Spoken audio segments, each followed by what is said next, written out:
Yo, welcome back to another edition of the Cruising Podcast. I'm your host, Andrew Cruz, and today is Sunday. And you guys already know, well, on Sundays, what do we do? What are we doing? We are talking Warrior. This is the WarriorCast with Michael, the majestic Carrell. And and yeah, so Michael, how you doing today? Well, Andrew, now that you mention it, I am feeling very majestic today. I often describe myself as very majestic when I fly through or briskly walk. So I'm pretty proud. I'm good. I'm ready to go. I'm ready to talk the season finale in a majestic kind of way. Let's do this. And where you can find the Cruising Podcast is on Apple Podcasts, Spotify, Patreon, YouTube, and anywhere else you can find your podcast needs. That's where you can find the Cruising Podcast. Also, where you can find latest updates of the show is on Instagram at Cruising Podcast, also on Twitter at Nicetown Finance. And what about you, Michael Carroll? Well, people can follow me on social media at producer Mike975, wherever you get your social media needs. And then in terms, I promise my voice won't crack too much. And then for the podcast that I do, besides WarriorCast with you, sir, I also do Comic Cast, COMICAST. We do that every week. It's me, Jong Lee, and you can find that wherever you get your podcasts. And what have y'all been talking about lately? Last week it was like a catch up because Jong, this was his first episode back on issue 498. And then it ended up being, it's funny because we talked a little bit about his views on Secret Invasion, and then because he hadn't been able to share what Mhm. what he thought of it in the end.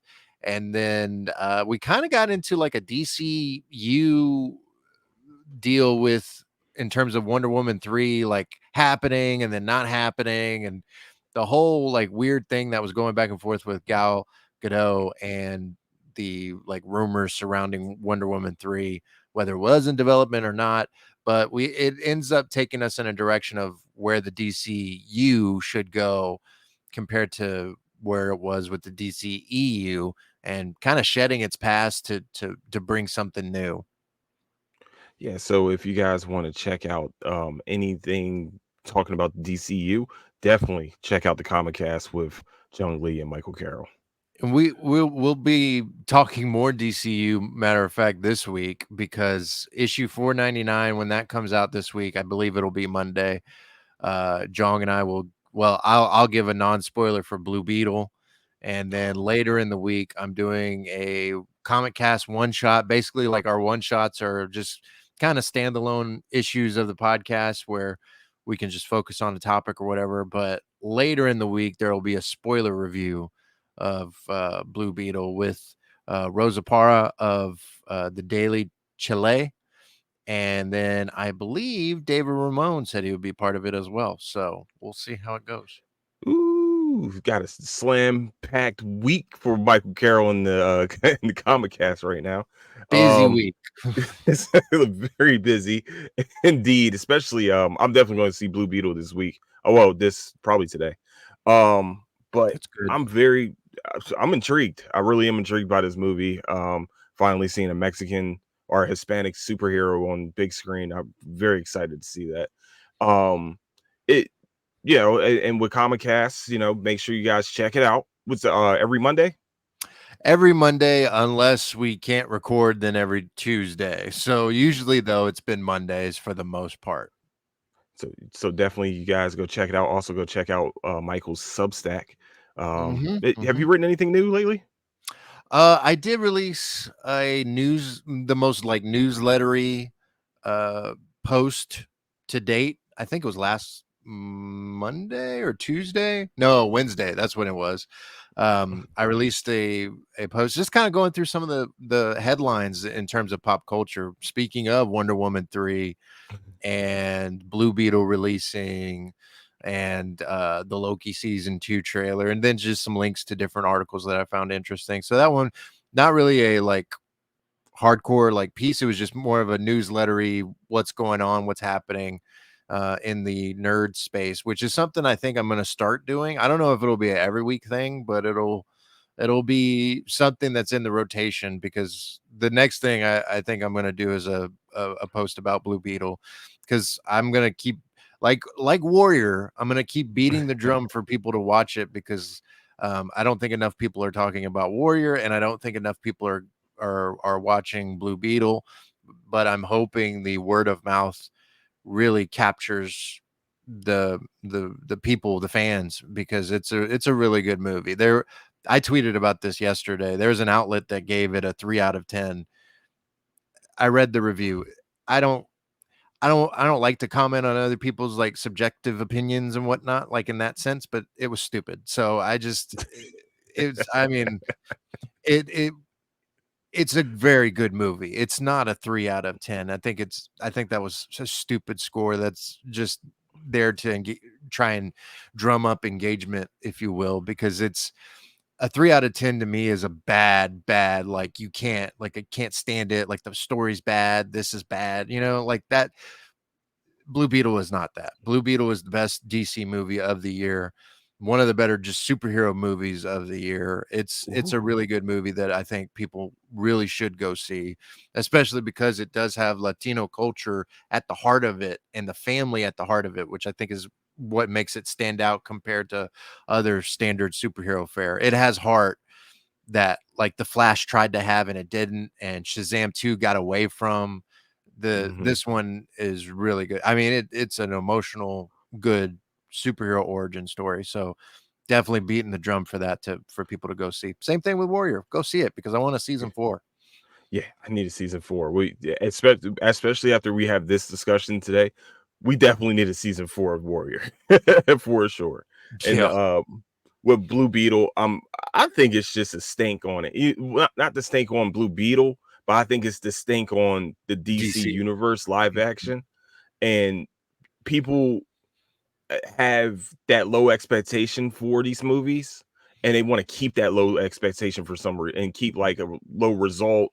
It sucks that the DC has to go through this. And I've heard it a few times on your podcast on Comicast, but I really hope they stick with the animation being separate from the live action because their Mhm. animation, just Warner Brothers animation altogether, is amazing. I think is most of the movies are 10 out of 10.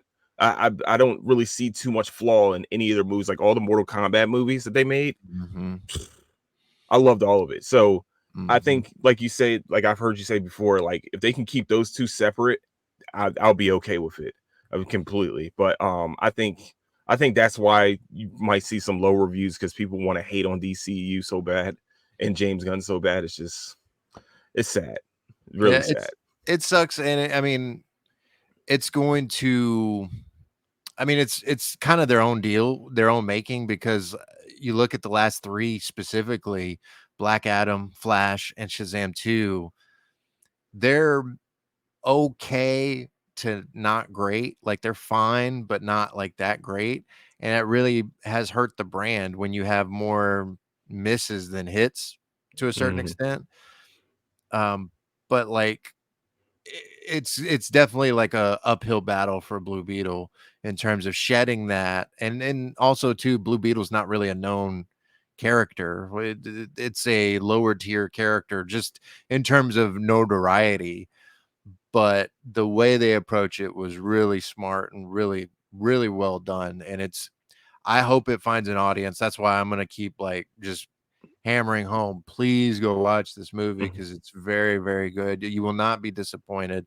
Is it perfect? No. Is it it has its flaws, but I think the positives, well, definitely the positives outweigh the negatives for me. And it's not like, and I don't mean to say that there's a lot of negatives. To me, there wasn't very many negatives. The cast was strong, the story was strong. It's a low stakes superhero movie that has good visuals, that has fun, um, fun. It's a fun ride, and then it also has some layered subtext to it that speaks to what's going on in today's world that I thought was well done, better than what like Secret Invasion tried to do in terms of extremism. I think Blue Beetle says something in a very interesting way, and I think it's a very strong movie. It's one of the better movies um, I think I've seen this year. It's good, man. It's really good. So if you guys get a chance this weekend or anytime this week, definitely go check out Blue Beetle. If there's one person's opinion that I'm taking, I'm taking very strongly, it's Michael Carroll's. And if he's saying that this is one of the better movies of the year, go see this movie. Do Go see it. whatever you need to do. And PSA, there is two, like a mid credit and post credit. The I don't want to say anything to spoil it. There's two scenes. The mid credit would be more important than the post credit, if that makes sense. Okay. That makes yeah. The last one's So more humor. So if people don't want to stay, whatever. But like, yeah, there's a mid credit and post credit for this one. So just PSA, letting everyone know. it's a mid credit and post credit. Make sure you guys pay attention. Stay in your seats. That's what you need. Stay in your seat. That's that. Just sit down and enjoy yourself. Watch the name scroll by. Dog on it. All right. Definitely. Okay, we're going to get into Warrior now. I'm sorry, but we had to get into a little bit of comic cast for a second because I Sorry. saw you post about Blue Beetle, but I was very like I've been excited about seeing this movie. Is you confirmed it for me, so I was like, all right, I'm gonna go see it, and I need you to give me more of confirmation. So I got it, and we're good. And I do want to, and then I'll shut up about Blue Beetle. But let me know what you think too, in terms of like the 3 out of 10 reviews said it looked like an Arrowverse movie, and I was very confused by that because to me I had no complaints whatsoever with the visuals. The visuals were really really good, so I'd be curious to see what others say. Like, I thought the CG was good. I thought the story was good. I thought a lot of it was good. So, feel free, not just you, Andrew, but anyone listening, feel free to let me know at producer Mike 975. All right, shameless plug. I'm It's no shame here. But I just want to say one more thing, and then I'm good. Then we can get into Warrior. I'm sorry. Do you think that by just off of what you saw, do you think that this is a Iron Man level starter to the DCU? I saw that comparison yesterday because I watched it on Saturdays for the first time. That was the other thing. I didn't get an early screening invite. I guess I'm off the list now. Dang. But the I saw that comparison, and it's kind of an apt comparison in terms of it could be a starter, but it also kind of could be its own thing too. Like, there's not really, like, it could definitely be the starter for a new DCU, but they did it in such a way to where if they wanted to fit it into the DCEU, it could fit, but if they want to fit it into the DCU, it could fit, because it's more like there's references to the greater world and stuff like that, but it's more about the characters and the story, kind of like Iron Man 1. Yes, definitely like Mhm. Iron Man 1 in that sense. Um, but it stays focused on its own story. I think Iron Man 2 kind of or Iron Man, obviously with the post credit, tease to a bigger world. Mhm. This one's more focused on itself and the story that it's going to tell. And the director talked about, he wants to do a trilogy. He's already teased the villain for the next one. Um, but there is different references to characters. Apparently in the opening bit, when you're like, there's a sequence at the very very beginning of the movie, and there's a tease to one of our well-known superheroes in the DC universe in that bit that I didn't catch. I didn't snap to me. So it definitely could be like a starter for the greater universe, but it could be its own thing as well. I could see it either way. Okay. All right. Cool. I was He just definitely wondering because he definitely fits. He should definitely fit into whatever James Gunn's doing. And if James Gunn doesn't utilize him, that's a mistake. He's very um it's a very good character to continue on with. Jaime Reyes for sure. Yeah, yeah. He's definitely he's the Blue Beetle I know. I don't know the other one. So, Same, that's, same. so all right, guys. All right. I'm sorry. Okay. I won't ask Michael any more questions about Blue Beetle. I'm very excited about this movie. We're gonna go see it. Okay. Warrior. We started Warrior. this episode out, this season finale. It seems like the season finale and the beginning of this season started off with a bang. No matter what, it started off with a bang. You Really had did. you when we began this season, we had a Psalm fight like 20 people inside of a small little workshop, and then we start off this one with with Strickland um up against a toy this time. Now he beat the pupil. Now it's time to fight the master. And we found out very quickly that there's levels to this. there's, Yeah. there, there's levels to this game. And I'm that was probably the most satisfying, other than the Atwood finally getting his. That had to be the most satisfying whoopings slash brutality I've ever of this whole season. That was had to be the most satisfying for some reason. She she cut that man in pieces and then and then killed him. So, what did you think about that scene?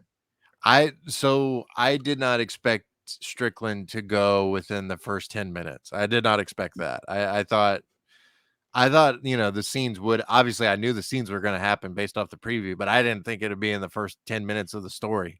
That Mhm. was a surprise to say the least.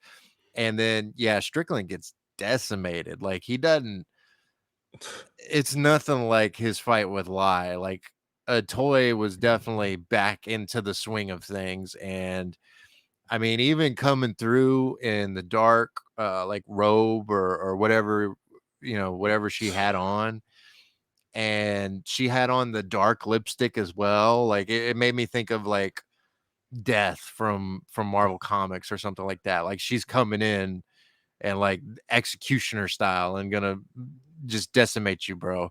And sure enough, she would slice through him like it was nothing. Like he only got, I don't think he ever got a hit in.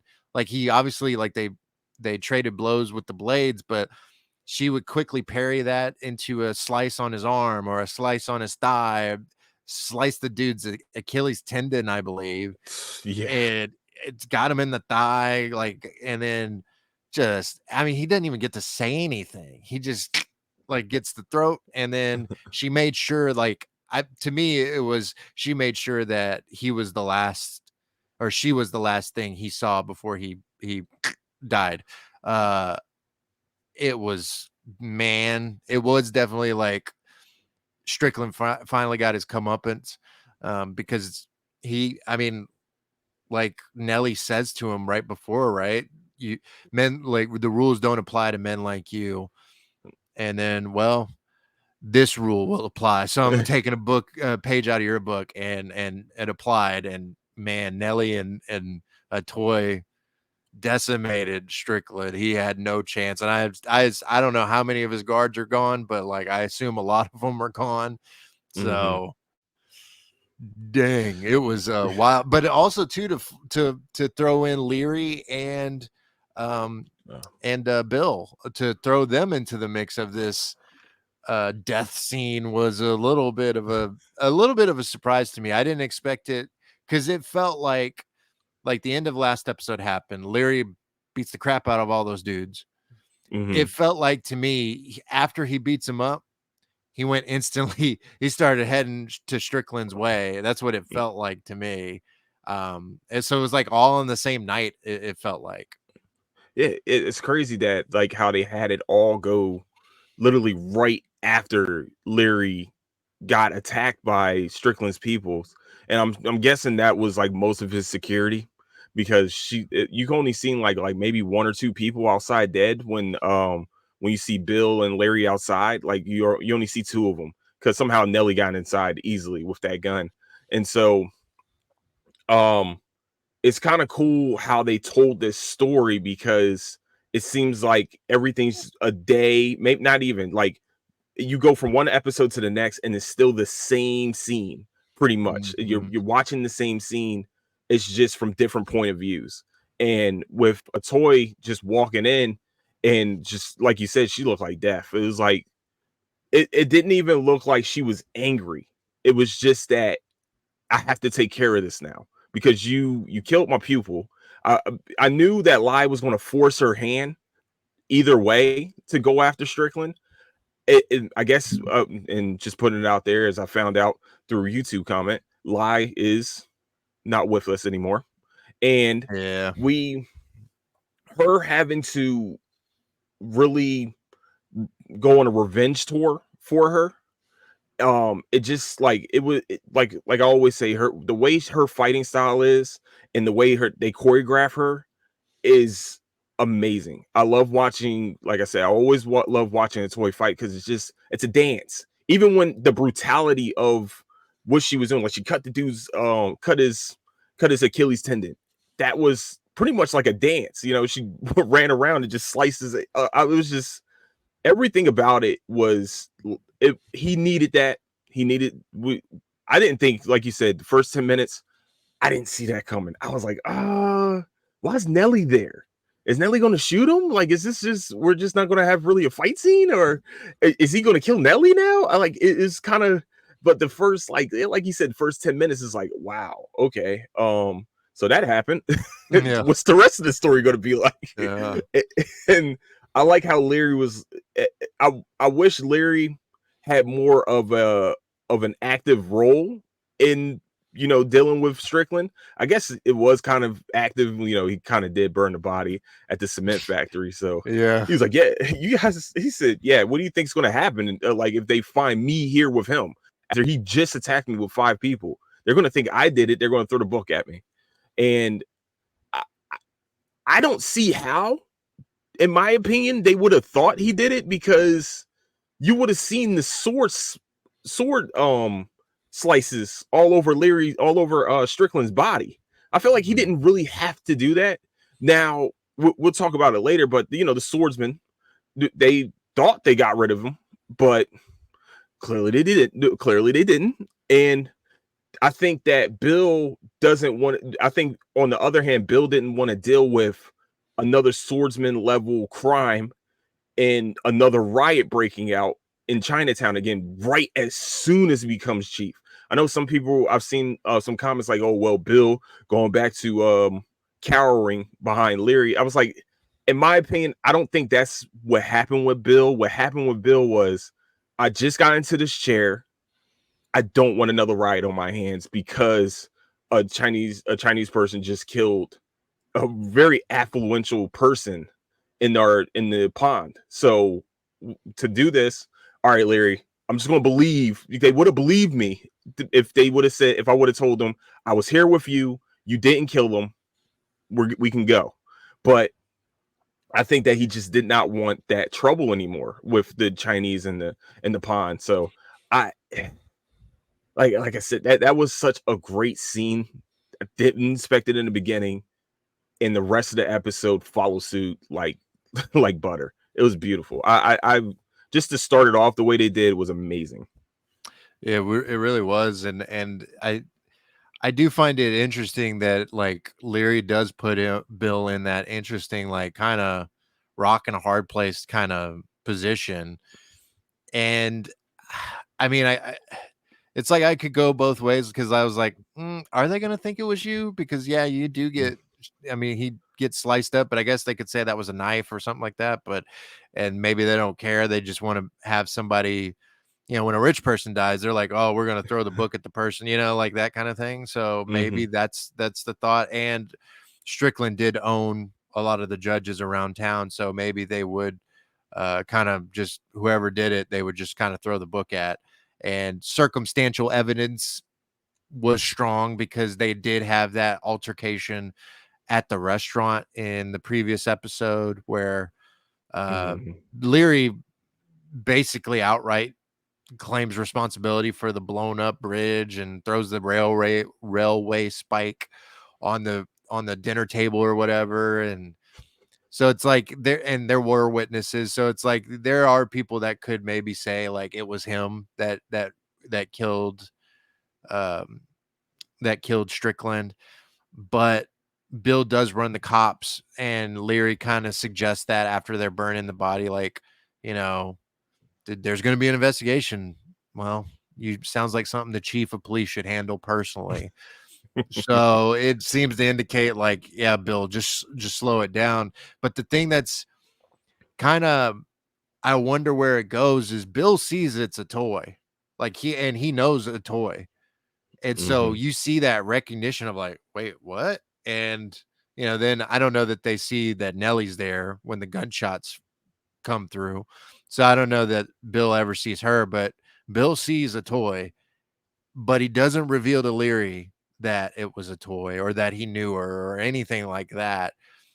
So I wonder where that's gonna go in the next season, especially now because they've burned the body. So it's not like Bill's gonna, you know, go after. I mean, he's gonna probably hold up the investigation, and then, like you said, he probably wouldn't want to have the swordsman return, if you will, and convict a toy for anything. So where does that go for Bill and a toy? Where does that go for their relationship? They had a moment earlier in this season, Hmm. but I'm very curious to see where that goes in a season 4 in terms of, does Bill pursue her? I don't think he does, but maybe it's a, now I'm covering for you, help me out kind of thing. I don't know. It's an interesting position that Bill's now in, with recognizing that that was a toy.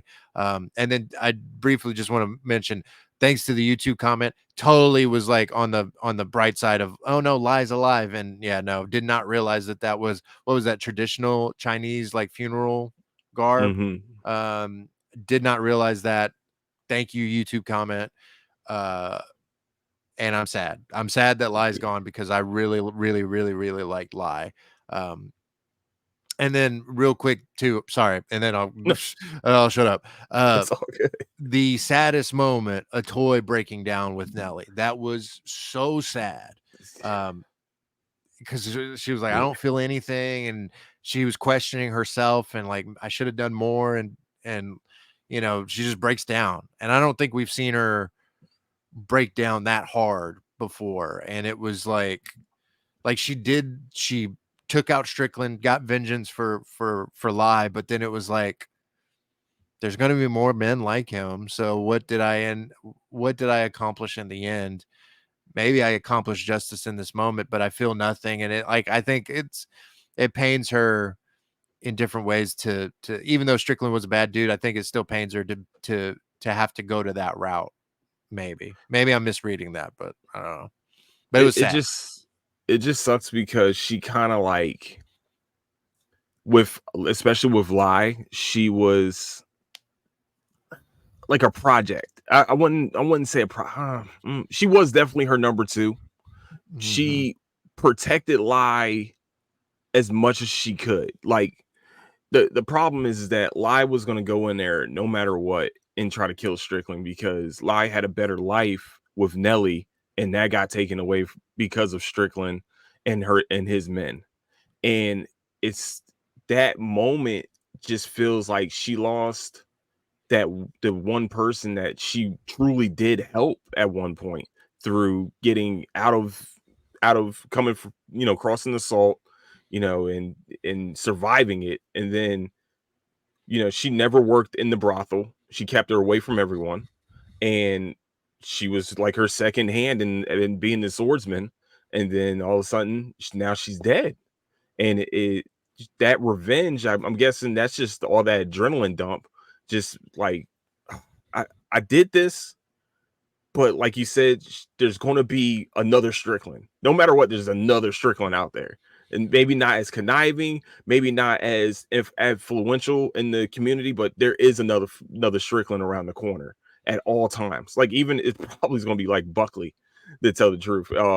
But it just sucks that, like, you get to that point, and it's kind of like a life lesson too. Like, there's sometimes where you can try to fix the things, but it's still going to be broken. It's still going to be a broken system.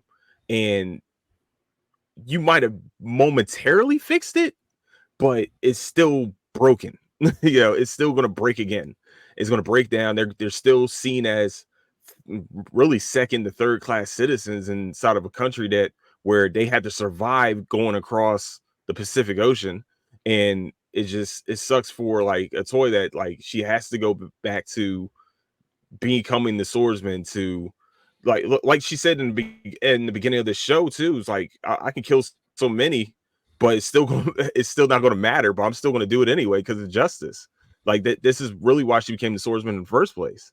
So the revenge part, I think she needed that to become what she's always been. Has been like the protector, kind of like a Batman figure, but she kills people. Yeah. Um, Yeah. brutally kills people. But it's I feel like that's her character, is that she's going to rain justice on for her people, and that's where I think that's where her and Assam really that's where they really connect, is because they want to help their people. They don't want to just help their tongue or their brothel or whatever. They want to help their people, and this is the best way she knows how, is taking care of bad men. And I wonder now, with like, now that they did take care of Strickland, does Nelly and a toy try like Sonoma Part 2? Mm. Or like, do they try and find happiness together in some way? Or is that still out of the question at this point? And is she going to stick with running her brothel? Is the toy going to stick there, or is she going to try again to try and live a happier, safe life with the girls, with the rest of the girls, and Nelly? So I'm curious to see where that relationship goes in a season 4. Wherever, And just letting y'all know, leave it out in the comments. Answer Michael's question. Just what do y'all think is going to happen between those two? That's a love story that we have been enjoying for the past 2 seasons. And in the comments, let us know what you think. And so we'll move a little bit forward. I think it's the ice house. Well, the beginnings of everybody like preparing to go to the ice house.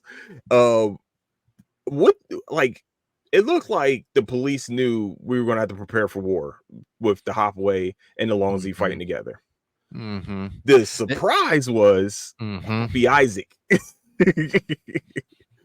And mhm, my thing is this. This is the only thing that kind of like bothered me a little bit, is that why is Happy Isaac's crew in the front and like the Hopway and the Longzee are behind them, and it looks like they're fighting together against the cop. It just that scene just didn't. I don't know. I wish I seen them actually walk up and get there. mhm. Maybe a little bit more time in this episode. That's the only thing I really had a problem with, is that I don't know how they got to this point in the Hopway and Longzee didn't start fighting them before the cops even got there. It was just that was a weird scene for me. I think, yeah, like, I think the Long Z and the Hopway were positioned in front of the door that Assam and Hong, where the plates are and everything, and then the Happy Isaac, his crew shows up, but I think more it did look like they were all facing towards the cops, but I think more of them facing backwards probably would have helped with that, because it should have been like going like that with their Hmm. guns and stuff like that. Um, but yeah, it did look a little weird, because yeah, it does look like they're all against the cops, but yeah, they're definitely not. It's every man for himself. It's different teams, man. I was sitting there like, okay, so you have your back turned towards your other enemy too, so that can stab you in the back. The people that you're trying to steal the plates from, you have your back towards. Okay, that works for me. Well, I guess because they had the guns, and the other Mhm. ones have just hatchets. It doesn't really matter. Y'all weren't going to shoot them anyway. But Mhm. um, Plus, and everyone doesn't like the cops, so oh everyone's yeah, against the cops in that scenario too. So that's true too. I forget you got this. My enemy, the your enemy of enemy, and my Miami. enemy is your friend. Mhm. Mhm. Type deal. I feel like before I get into the whole fight scene, do you think that all this could have just ended with like um Assam or somebody giving um Agent Mosley the plates and no one gets arrested, because it seems like throughout this whole time Mosley just wants to get the plates back. He doesn't want to. He doesn't care about arresting anyone. He just wants the plates. I don't think it's ever Mhm. mattered about policing. Actually, I think he just wants to get these plates back. And I think it would have been such an easier transition if Assam just took the plates and gave it to him. Except for yeah, meet me in the ice house. Like, okay, so you just gave him time to set up, go to the cops, get their army together, and then Chow go and tell Happy Isaac's crew, hey, yeah, the plates are going to be in the ice house at this time. And so it just, I just, yeah, that part, it doesn't bother me. It's just weird for me. Like, this all could have ended in like 5 seconds without any bloodshed. But then we wouldn't have the epic fight. For sure. That was when he dropped it in the middle. I was like, someone's going to pull a gun out. And this is when all hell breaks loose. One of Isaac's crew just gets a little itchy, and then next thing you know, it's guns blazing from there on, and hatchets blazing as well. But yeah, it goes from 0 to 60 real quick because the one guy has to get itchy with it, and then they just start blasting, and it's a full on like war zone in that moment. But Assam makes it a point to get those plates. He makes it a point. I'm gonna get those plates, and goodbye, Isaac. Yo, Isaac, that was possibly one of the most easiest fights I ever seen Assam fight in this whole entire show. That had to be one of the most easiest ones. Like he really dispatches him in like a couple moves, and it looked way too easy. He even looked at him like, okay, sure, that happened. Yeah, sure, Isaac, go ahead. I rewinded this, I don't know how many times, because when Assam's initially chasing after him and catches up with him, he disarms him, and then Assam jumps off of his thigh to roundhouse kick him in the face.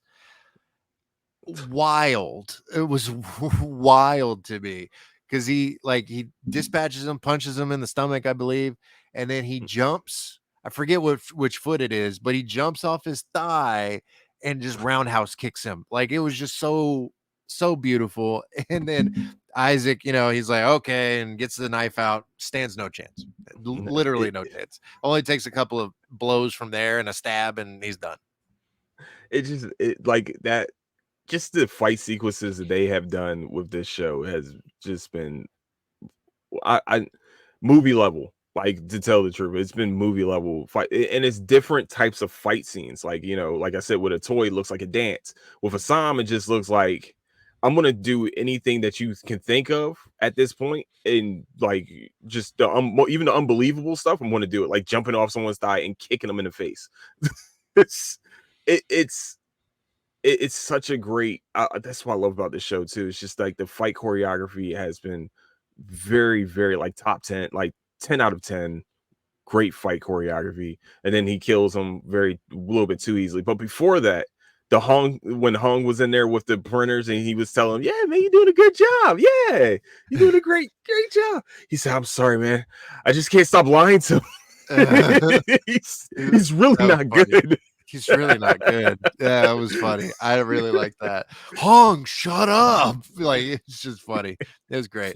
Oh, did you and Yan Mi have a fight? No. It's okay if you did. No, we didn't have a fight. Shut up, Hong. It was great. Oh my goodness. So when I'm surprised no one else ran up hearing Lee and Assam talking. I'm sorry, him and Lee talking about, we have a deal, I'm going to get her out, blah, blah, blah. I was like, okay. No one else I was waiting for like Hong to be around the corner, like hearing, or somebody hearing around the corner, then going to tell young June about it. Did it seem, I wish we saw like an ending to the fight inside of the ice house. Like, I feel like there should have been some type of ending.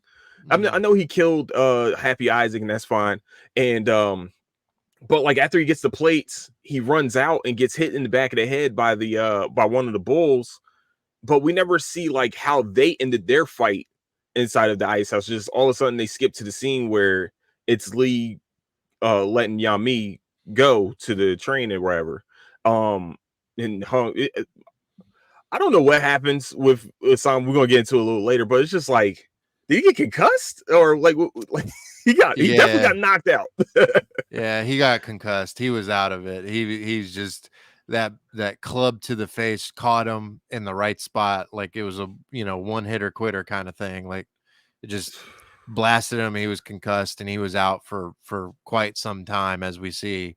I didn't mind not seeing it because it was like there wasn't anybody necessarily that I needed to know the end result of, because it was basically soldiers at that point. We found out what happens to Happy Isaac, and we find out obviously Assam gets out and Hong gets out.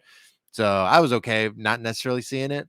Um, but yeah, Assam does get blasted in the face real hard at the end. he, Ow. he looked like he was home free. He's like, all right, I'm out. We out of here. I'm not getting arrested. Bow. And And then Hung comes. we see now how he doesn't make the train, which we said last week. There's no way he's going to make that train. And it turns out he gets a club to the face to not make the train. I think anytime, and I know I said this last week, but anytime someone says I'm gonna meet you at the train, or one of the parties are not going to make it, or both are not going to make it to the train. Normally one of them make it to the train and maybe something happens on the train tracks, but we'll find out later. But normally one of the two will never make it to the train. They would just be like, oh well, I guess I'm alone. Oh no, I'm gonna go back, and then something keeps them from going back. It seems like that's a trope that happens a lot.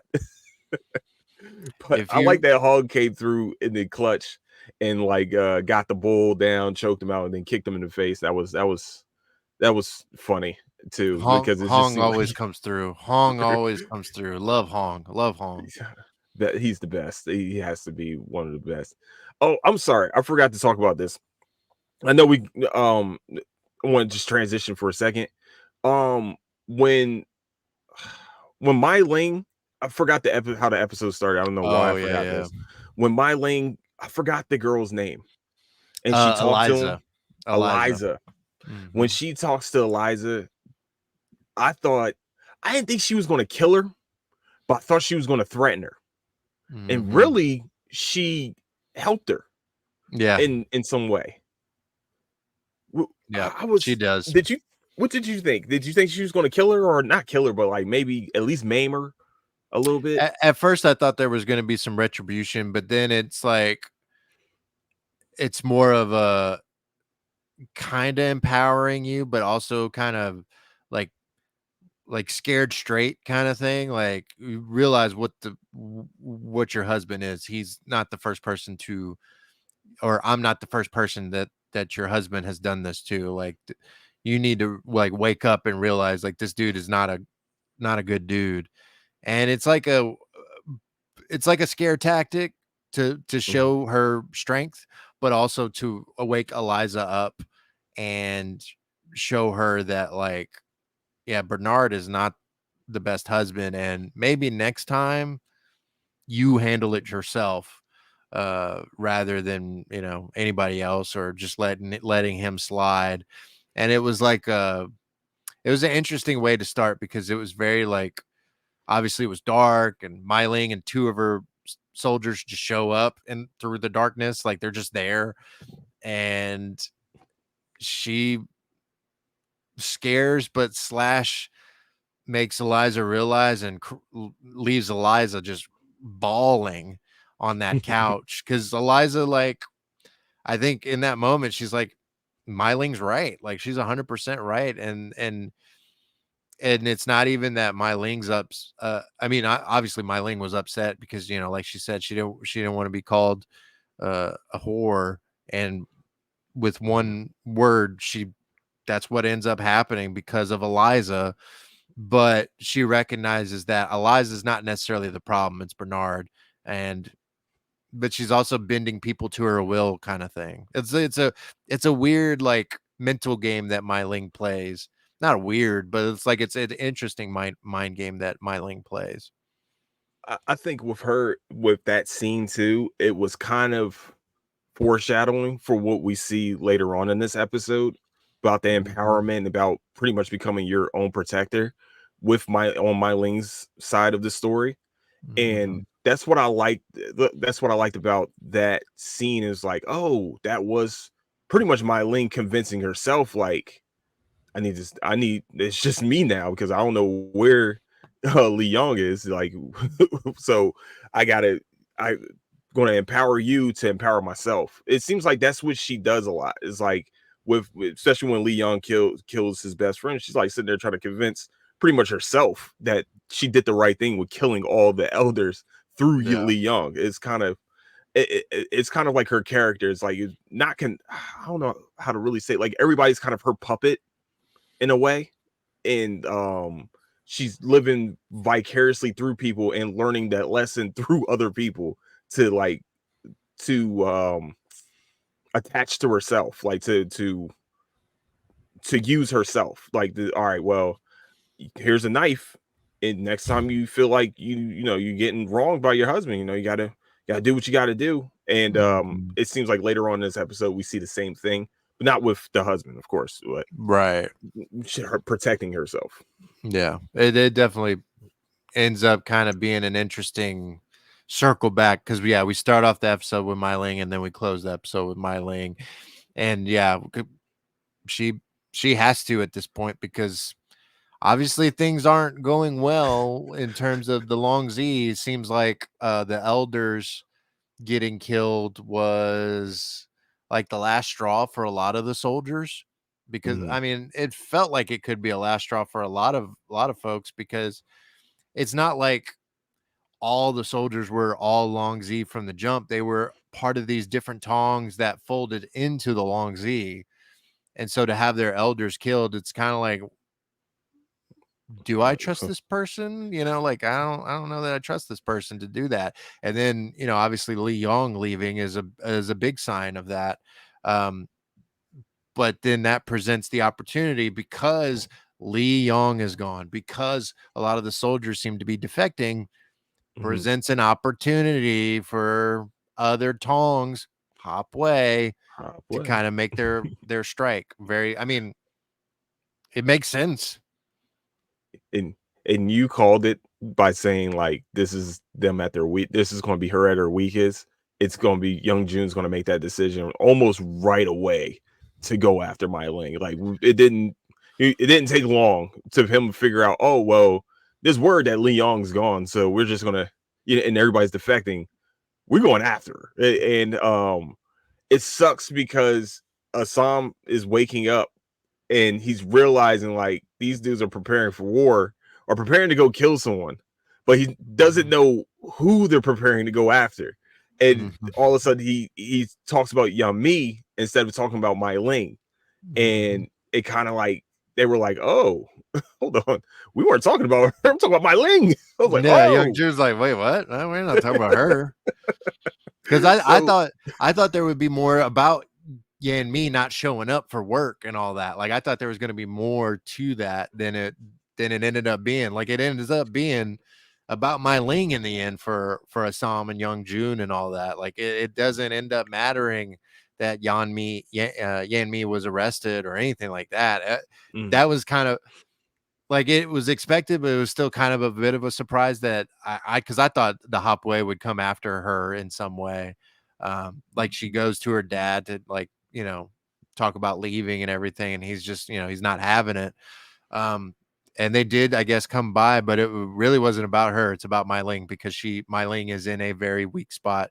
Because, like you said, I think hearing like it's one thing to hear that the defectors are leaving, like different soldiers and stuff are leaving.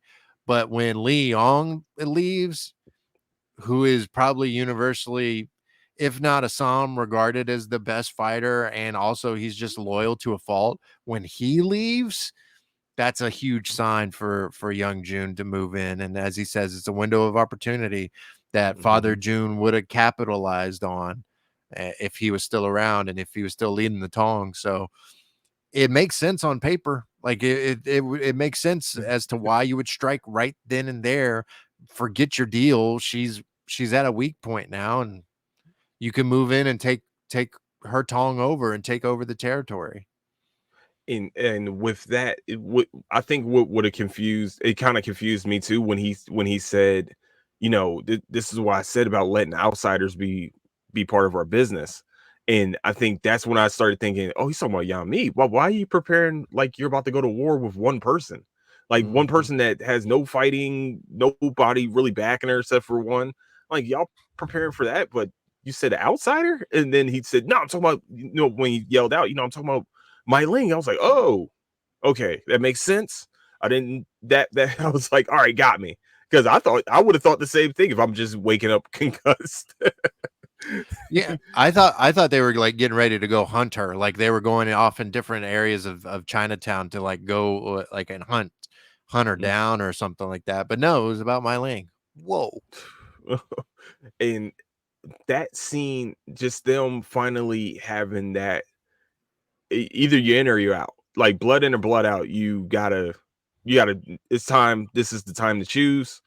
I knew that he wasn't going to choose against his sister no matter what. I know she tried to have him killed, not try to have him killed, but practically I know she didn't want him to die to Lee Young, but at the same time, it was part of the tournament. So, if he dies, he dies. Pretty much Drago type saying. But Mhm. she I don't think she wanted him dead. She just didn't want him in her business or pretty much playing against her own brother. But at the same time, the first when Assam first came to America was to find his sister. That was his only mission, was to find his sister. And if the opportunity came to present itself to go and protect her or try to protect her, he was going to protect her before anything else, because that's literally the only reason why he crossed the salt in the first place. And Mhm. I know they try to like play off like, well, he doesn't care about her anymore. Nah, no, blood is blood. It doesn't matter what, like, if, like, I don't care how much of a falling out those two had. He was going to go, or he will fight the world before he let something happen to her. And that's what I loved about this whole entire fight scene, where we've been saying, like you've been saying also during this whole season, like when Assam has something to fight for that's other than himself, he's very, very, very unstoppable. He is not, you can't stop him. Mhm. And fighting his own tongue was one of the things that he was going to have. I was going to have to run through all of y'all, even my best friend, who I call my brother. Like, yeah, we call each other brother. Yeah, we've bled together. Yeah, we've fought together, things like this. But at the end of the day, I crossed the salt for her. I didn't cross the salt for you. So I'm not going to sit here and change my objective because we became cool. Like, this isn't. No, you're not gonna go and just straight up kill my sister. That's not gonna work for me. And I mean, he was part of the Tong from the beginning, not really by choice, right? Like he kind of just Mhm. gets recruited into it, and like that's what he's doing to kind of survive and everything. But he's never been a hatchet man. He's never been hop way through and through. He's doing stuff to protect the business, but he's also doing stuff to protect, you know, his sister in different ways. Obviously, like we saw in the beginning of season one, he fights Bolo to defend her and try and save her. So like he's always, even though she's like really over the last couple of seasons really let power, I think, go to her head and to a certain extent, Mhm. and let the power of the position, which I get like why she was going for it, but like like Buckley points out to her when he tells her, um, it's a bit short-sighted what you what your views and your plans and stuff. And she's like, yeah, I've been told that. It comes up, or whatever she said it. But it's like the elder thing was like the straw that was too far, and the Mhm. power trip that was just way too far for most anyone to come back from. And so, but I don't know if Assam knows that to this point, because he's been so wrapped up with Yan Mi. I can't think of off the top of my head if he knew about the elders. I mean, I would imagine word traveled fast about that. Mhm. Um, but Assam is finally put in the position where it's like you have to choose Hopway or your family, who's kind of kind of cruel in a lot of ways. Like, it's finally up to you. And it's it's interesting. Like, young June gives him the choice to, like, I'm not gonna make you come with us, because I love the delivery of this line of, no one should have to kill their own family. And the way he kind of like trembles there, it's like, ow. Like, he obviously, that's very, very fresh for him with what he had to do with Father June. So I think he's 100% being genuine in that moment to his Assam, because yeah, he is a friend like that. That's brothers and everything. Mm-hmm. But Assam doesn't believe in the hop way, never really has. And to kill his sister for the business, he can't do that. Like, he just can't. Like, that's not him. And as you just said, as we've been saying, Assam fighting for something, good luck, because oh, he goes I mean, he has a time with Hong and Young Jun, but the first wave didn't stand a chance. Even with the hatchet, he gets the nunchucks out, just brutalizes them. He doesn't kill anybody. He just they're all going to be very, very sore the next day. He beats the he beats the mess out of them. Goodness gracious. It felt like he never had a concussion. Oh yeah, he um just he just needed a nap, and he was good. He was recharged and ready to go. did, more surprised that there wasn't more of like a decision that Hong had to make between like Young Jun and Assam, because it seemed like throughout this episode, before we even see Young Jun, he's calling Assam boss the whole time. And I'm sitting here like, oh, he's choosing Assam. He's going to choose Assam. If it comes down to him and Young Jun, it's going to be Assam, because he's sitting there like, yeah, boss, you okay, boss, and then almost right away, Hong is ready to fight Assam. And I thought Assam might have maybe built more um respect in the hop way, where like some of them might have like not backed away or something and said, nah, we don't want to fight. We don't want to fight Assam because we got mad respect for him. But it made it even better when everybody decided they wanted to fight him, and he folded all of them by himself. And then that fight scene between him and Young Jun and Hong, that that was so well done. And I thought Hong was going to give a little bit more of a fight for Assam, but like you've been saying, like Assam's just unstoppable when he's fighting for something he truly believes in. And he he dog washed both of them, but it was definitely a good fight where, like, I don't know when Young Jun stabbed him. What, I guess when he flipped him. Yeah, I rewatched it because I was like, where did he stab him at? And I think, yeah, when he grabs him and like fireman carries him and flips him, he's got the one arm out here, but this other arm does that. Like, it's very Mm. subtle, and there's a slight sound effect that you hear, like a little slice or something right there, and it's really like blink and you miss it, because I was like, where did he stab? Because I watched that whole scene again after I watched it, and it was like, yeah, right there in the fireman's carry of flipping, he gets a little, and then that does not stop Assam. And I love the raw emotion that Assam has in that scene. Like, Andrew Koji nailed it. Like, I love Oh, Andrew Koji when oh he's like, I'm not dead yet, and pulls out the knife, and the raw like emotion of him yelling, and when he just, I don't want to say he snaps, but he feels like he like raises his power level. I don't know. Like, I don't know how to describe it, but like he grabs Hong, and when he just starts waylaying him in the stomach, and he's screaming, it was just like, oh, the raw emotion and power in those punches. I can only imagine. And then the just one time on Hong's face, and he was out. And he just, yeah, in that final bit of the fight where he just it's all emotion and I love obviously the Bruce Lee references throughout that fight. It's really, really cool. It was a really well done fight. And it's truly off of, what Assam is willing to do for family and Assam is willing to do for what he feels is right. He will go through It's however many people. It doesn't matter. and what I also loved about this fight scene, especially, you know, the first fight, like you said, the first wave, you get music. You have music here, and Mhm. then when it's him versus Young Jun and Hong, they turn the music off, and it's just straight hands. That's a And good point. That's a very good and point.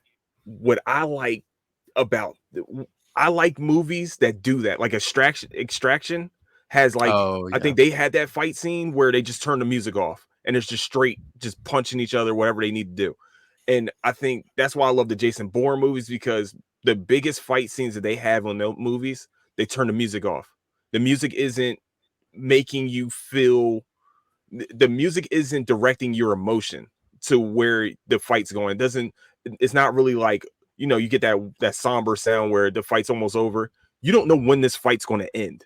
And that's what I love about just no music, straight hands. Like and or knives with Young June and String Man. Knives and yeah, and the string and yeah. But them turning off the music and us living in that emotion with them throughout this fight because these guys are been close. These are three people that are very close to each other, and us feeling that emotion of them just straight up fighting each other, having to practically fight for their lives. It's just there's nothing better than there was nothing. I think this was as much as great as fight scenes that we had throughout this whole entire show. This was the best one because we felt that we get to feel that emotion between practically three brothers having to fight each other. And like I do wish that Hong like had to make a more of a choice, but I it I didn't need it. I don't need it because they didn't give us like a music thing where we're sitting here wondering, well, is he or is he not? Is he going to fight for? No, okay, cool. He's just going to go straight after Assam, and I like that Assam fainted at him first and then started punching Yeah. Young Ju. Yeah, he I, did. That was cool. I think that was the best fight scene uh, throughout this whole show ever. I think that was definitely one of the best because it's just I felt it. I felt it. I got to watch it again. I'm just like I feel it. I feel that you know Assam doesn't want to do this, but he has to do this.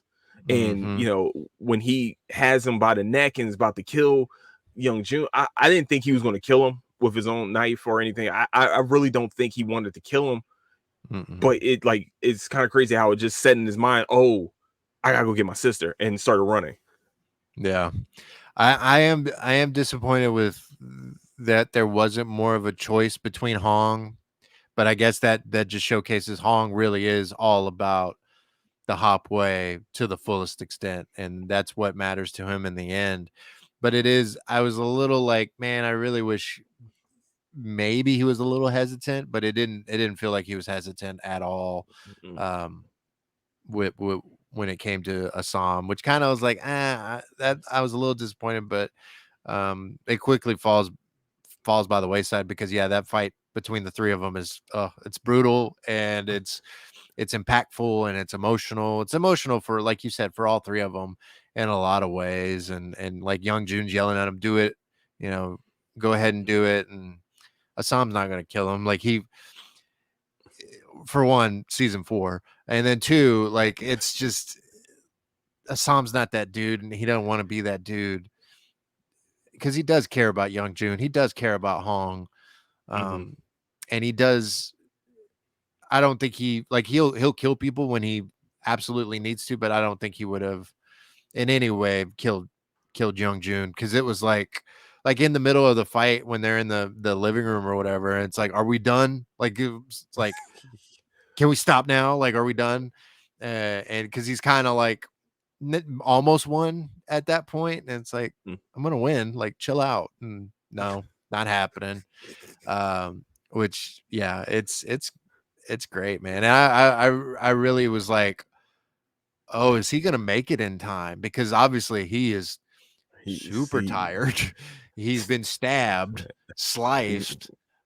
He's going through a lot right now, and so I really, I mean, he kind of doesn't make it, but still, like I thought, like there's that final moment when he's trying to make it for Mai Ling, and he mhm. falls down in the street. I thought he was just going to be laid out right there, and he was not going to make it.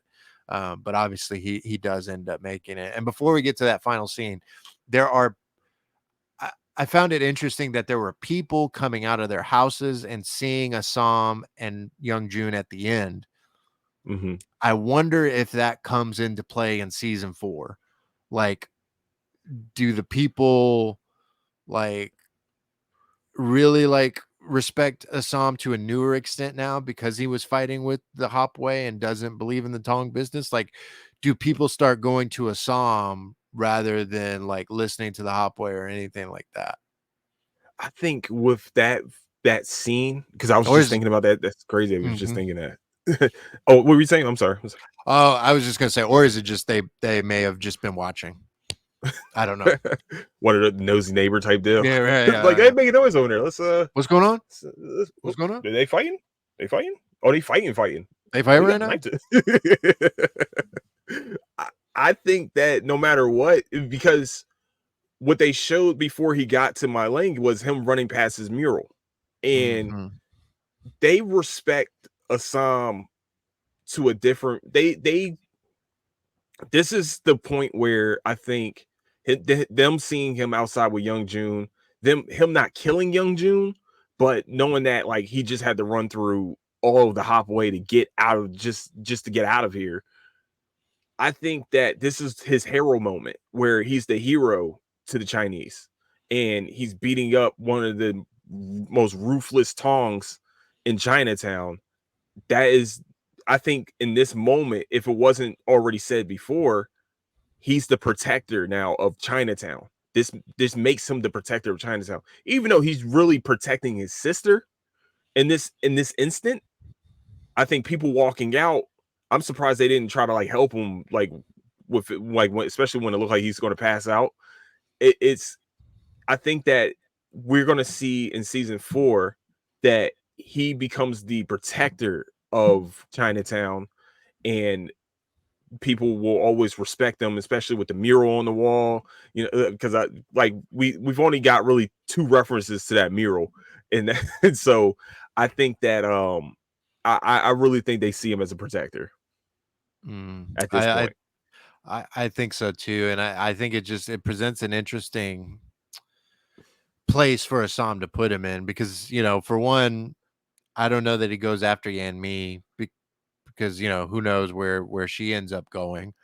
Hmm. Um, and two, I think he's going to stay for sure to protect his sister unless they can both leave, but I don't see them both leaving anytime soon. So it does present an interesting place now to put Assam, and if he is truly like, yeah, just the protector of Chinatown, and doesn't matter if you're Long Z Hopway, he'll fight you no matter what. Hmm. I think that's an interesting place to leave Assam, and then obviously, you know, going after his sister to protect her, which man, she barely makes it. But I thought so when he makes it and he comes through the door and then he sees her. She's not moving or anything like that. Did you think she was dead? Because for a half second, I thought she was dead. For that half second, I was like, maybe she didn't get control of that knife and she got stabbed. But Mm-hmm. like seeing her for the first time when he sees her, I'm like, oh, she's dead. Like, dad, come on, he ran all his way for no reason practically. And Mm-hmm. I was looking for the other body the whole time. Like when they had the Oh overshot, yeah, yeah, I yeah. was looking for the other body the whole time. I was like, where is the Where's that dude that dude? was trying to Yeah. drown her? Did he already run away? What happened? And yeah, that definitely thought she was dead during like when I first saw her for sure. Yeah, I thought so too. I thought so for a half second as well. but I'm glad they didn't, because I think it does present an interesting place to put Assam and Mai Ling in the next season, because they've been at odds with each other for the first 3 seasons, right? Mm-hmm. Now it's finally, they're basically on each other's side now. They finally can work together after so long of being apart and being at each other's throats. Like now this finally has a chance to see brother and sister unite. And if the brother and sister are united, I would be very prepared, Hopway. I would be very prepared, Long Z, because you have arguably, like, Mai Ling, for while she was short sighted in certain situations, she did do things that I think were helping the Long Z in the long run. Mm-hmm. And her mind, she's brilliant in terms of strategy and stuff like that. Little off the handle with some of the emotional reactions, a little bit, A little bit. just a little bit. Um, but I think she's realized, like, I think after what's happened, I think she would realize, like, I got to approach things a little bit differently. And now having a Sam who's arguably, again, the best fighter in Chinatown next to Li Yong, the only person that I could see handling Assam in any way, I think it presents an interesting place to put the both of them in, and in a place that I think I'm really excited to see how it pans out, because I don't think either one are belonging to their respective tongs, and it's I don't know, it just presents an interesting scenario to have them together rather than have Mai Ling die in the end. Yeah, I think they really were. I think they're really banking on they're going to have a season 4 because they could have just cut this whole story off at a point, and it looks like that now. Especially, we see with Lee Young have his pretty much his own crew now. We have Mai Ling was able to protect herself this time. And I think that was like I was saying earlier, that was the foreshadowing to the end of this episode where she gets that 6-shooter out and just start blasting people. I was like, dang, oh, she's just okay. This is like a Wild West fight slash Mm-hmm. the Kung Fu fight. And like when she got cut, I didn't remember seeing her really get cut in the leg, but I guess she does get cut in the leg and Yeah. gets that gun. Oh man, I was like, oh, this is it. And then she blasts him. I was like, oh, okay. Then she gets down to the pond, that little pond area. I thought when she started drowning, like somebody was going to come and like kick the dude in the face or something like that. But when she got that Mm-hmm. knife out of her, I was like, oh, yeah, bro, you dead. I'm sorry. She got plot Mm-hmm. armor. Plot armor is going to save her. Yeah, yeah. Yeah, she gets when she gets in the leg, it's that dude that throws the hatchet at her. He like Mhm. throws it down the way and gets her in the leg, and then yeah, it's plus when she does get like sliced in the leg and she's scrambling for the gun, and like as soon as she grabs it, she turns, blasts the dude flies over the banister or whatever. Like, oh, that was, man, that was whew. Myling was barely making it through the very end, but she comes through and defending herself, but she's all alone. Like, I mean, there was people loyal, but the Hopway dispatched them. Mhm. Uh, the Long Z at face value at first seemed to be dismantled, but then, like you referenced, Lee Young seems to have recruited some folks that are, I mean, understandably allegiant to him, and we see a new Long Z without the trench coats. They dump the trench coats, and that's the signal that they're with, because that's obviously what Lee Young did. They're all with Lee Young in the end. So that presents an interesting foil as well. Is it Lee Young and the Long Z versus Young Jun and the Hopway? But also, are they both against Myling and Assam? Hmm. Hmm. Hmm. Go check out season 4 to see what happens. Yeah. Because Yeah. we're getting a season 4. I don't care. I will fight for that. I'll fight someone if we don't get a season 4 of this I show. will Because fight somebody. Yeah. I will fight you if we don't get Sazlov. I will fight you. yeah, yeah. It's I I mean, I'll probably get arrested, but I will fight you. because this show, like, they did a really good job in setting up for a season 4. especially what happens on the train tracks. I don't know if you want to talk about that now or not, but Yes, please, oh, because what a shock. Like, of anything, that was a huge shock to me. What happens at the train station with, I mean, obviously the Yan Mi thing was like, oh, that was sad, doesn't make it, blah, blah, blah. But the next part of the train scene was, I was like, I just typed it all in all caps, no, like on my notes. Like, I was shocked, man. because just in case anybody doesn't know, so what happens at the train station is Chow gives the money to Yami to start her new life, go on the train. He's not coming. He will want you to have this, have that emotional scene that we normally have at the train tracks. All right, I keep saying train tracks, train station. The thing is that we're thinking, all right, well, she's getting off scot-free. What's about to happen to Chow?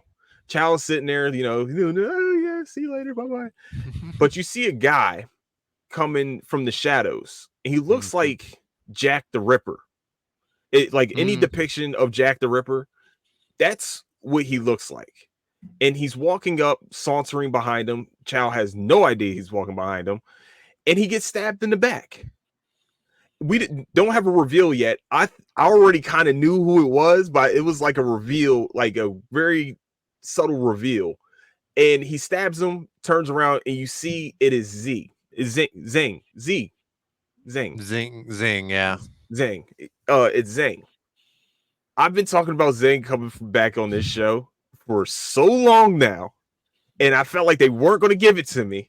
And you give me it when he practically kills Chow. Y'all are evil. That is evil for me, man. And it's not even that he stabs, it's like he stabs him in the back, and it's like, oh no. And then he stabs him again. It's like, oh no. Then he spins him around and stabs him like 3 or 4 more times. And it's just like, oh no, did they just kill Chow like in this final bit? Like, and they obviously pan over him an overhead shot, and he's laying there bleeding out, and there's no one around. So I'm like, oh my, did they just kill Chow? I mean, he doesn't die in the final scene. We just see that he's like struggling because he's bleeding, but I did not expect Zing to come back. Like, I thought Zing was done, where he was in jail. Did he get out? Did he escape? Like, what happened? I need to know these things, because yeah, great. Zing's back in the picture. And obviously he is brutal and probably coming for vengeance, which could present problems for Atoy and Penny, or excuse me, not Penny, Nelly, in the Mhm. next season. So, like, that was such a shock. I don't want Chow to die. I really don't. Please don't die, Chow. I really like your character. You're great, but he may I, die. but what Zing is, he presents a different um villain for this show because he was wronged. But if he has a I mean, point. he does. He He has a was point. wronged. Mylene kind of screwed him over, and then the swordsman thing, and then he becomes the swordsman.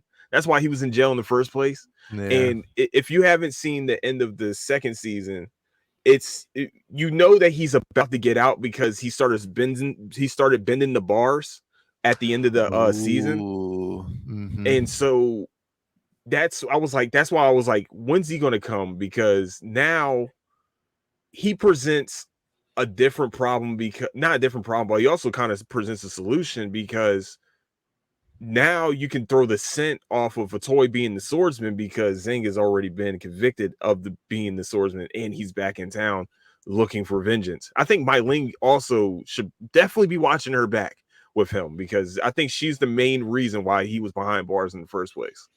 Yeah. I think Myling, I think a toy. I think there's a lot of people that should be on the lookout, because Zing is coming, and I did not expect Zing to be here in the final bit of the episode to stab Chow repeatedly. Like, oh no, like I think he'll somehow survive, because they didn't show him die right then and there. Of course, Hmm. I didn't catch that Lai was dead in the end, and maybe I'm wrong again. But I really hope Chow's alive. Pull a Jon Snow, live Chow. Please don't die. And he's just like, hey, Chow. Like, how you gonna How just stab someone? Hey, Chow, how you doing? Yeah, hey, how the heck are you? How the heck Yeah, are you, buddy? stab. Oh my god. That's the first time in this show. This is the first time we see him not in his Mongolian garb too. So it's like it was very weird to see like a dude with tattoos coming down his face with a top hat on and like a trench coat and just stepping up and stabbing him. Like it was easy. It was easy clearly, but hey, No. Chow. Yeah, it was complete surprise and because I didn't expect, the bowler hat and everything. Did not expect that whatsoever. It was just what a shock.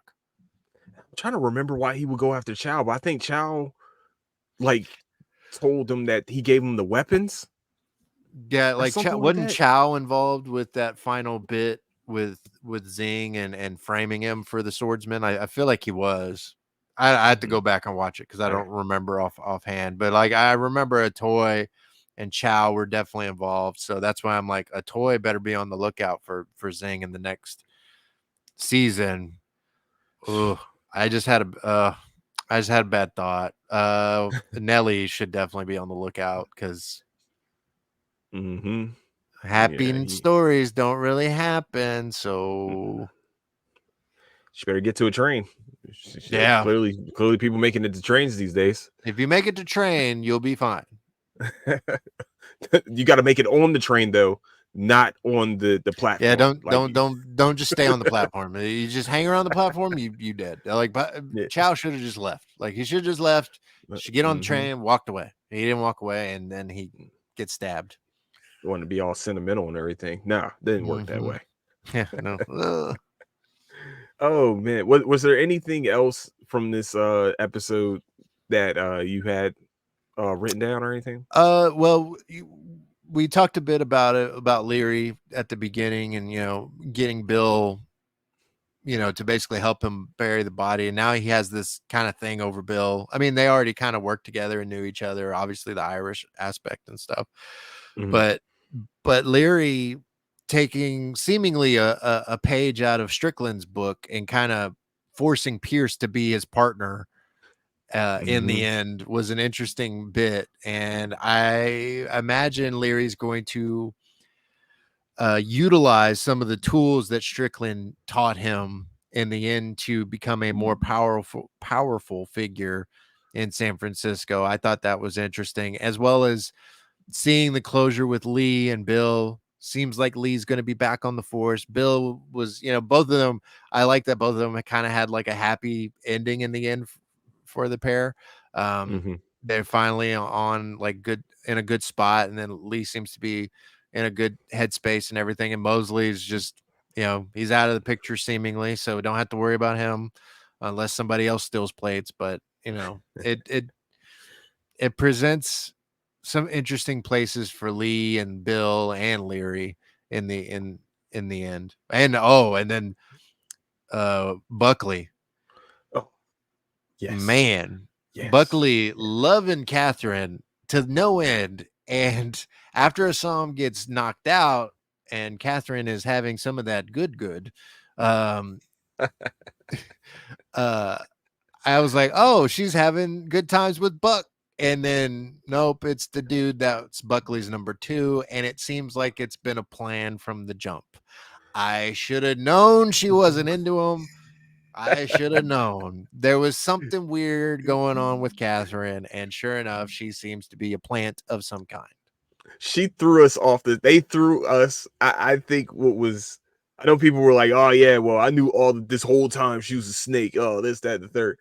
They threw us off the scent of her because they didn't show Buckley for like at least 2 episodes of this season.